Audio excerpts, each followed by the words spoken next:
We have to kill you. You see in our face. And I'm like, oh no. Fear turned Sharon Bryson's heart to ice as her attackers pushed their way into her apartment. She had no doubt that she was about to die as they pointed a gun at her face and told her they had to kill her. But at that moment, Sharon had only one thought, one real fear. I said, Lord, I said, please, I said, I don't want to go to hell for all of the things I did wrong. Just Jesus, I said, please forgive me in my heart. Sharon grew up in a Christian home, but at 17 years old, something changed. It's just the pressure of the media, of music, of what we see on television, of what my friends are doing. Like most Christian teens, Sharon faced a daily battle between wanting to love God and wanting to do things that many of her friends were doing. I went to my friend's house, and she was just doing drugs in a circle, and I just participated. And I was a virgin, and then I lost my virginity soon after. After high school, Sharon moved far from home. I felt like I just couldn't serve the Lord, that I had done too much wrong, and I couldn't be forgiven. She found a job and made new friends, but these friends encouraged her to live recklessly too. Even though she secretly wanted to return to her faith in God, her addictions to drugs and her wild lifestyle always seemed to win out.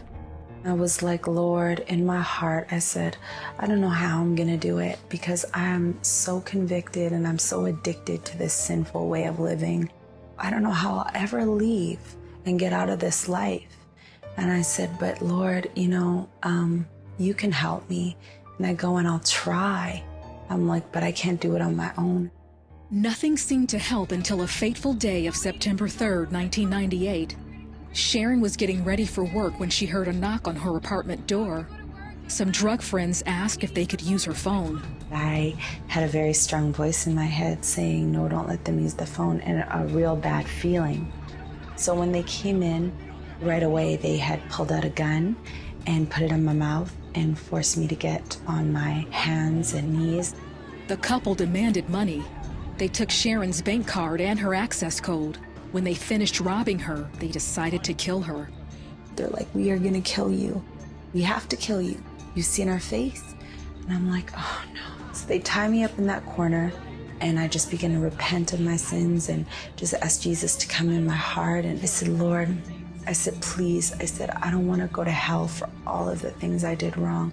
Just Jesus, I said, please forgive me in my heart. I told the Lord, I'll serve you. Please just let me at least go to heaven if I die today. Sharon fought back. That's when the woman found a knife and started to brutally stab her. I just said, Jesus, take my spirit, Lord. And she just put that knife so deep in my neck that it severed an artery. And she had thought she got my jugular vein, which she missed, the doctor told me, by only half an inch. I was stabbed so deep in my stomach that it hit my spine at the back. I had 2 ruptured bowels. I was stabbed so deep in my eyes that my eyelid was literally hanging off.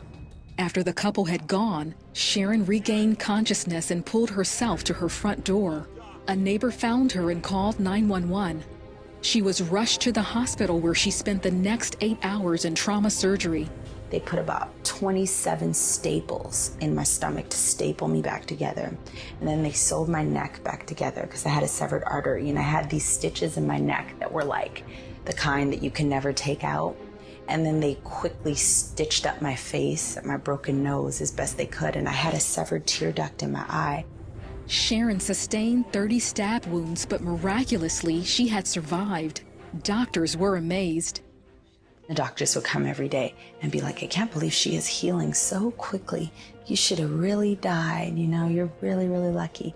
And I'm like, you know what, it's not really luck. It's like the blessing of the Lord. I'm like, it's just Jesus that kept me alive. As Sharon's injuries healed, she had time to reflect on her life and the choices she had made. That's when she decided to pray to fully surrender her life to Jesus. When I would pray, I would tell the Lord, Lord, I love you. Thank you for healing me. Thank you for saving me. I made promises to the Lord that I wanted to serve him, that I wanted to declare his glory, that I wanted to live my life for him. Sharon was released from the hospital after only 9 days. Police arrested her attackers and they were sentenced to 10 years in prison. Sharon was in court and offered them her forgiveness. Jesus forgave me I have to forgive. You have to choose to forgive. I felt so much freedom to be able to forgive them, look at them. I felt like, yes, they should be held responsible because I wanted to be responsible and not let them ever hurt anyone else like they had hurt me. Sharon is thankful to be alive, but ask her what she's most grateful for, and she'll tell you for her second chance. The most important thing that God has done for me in my life was save my soul, first of all. He died for me on the cross, and he gave me a second chance. God works everything out for our good, you know, and to glorify him. And I believe that even what the devil meant for bad, God can change it around and turn it for his glory.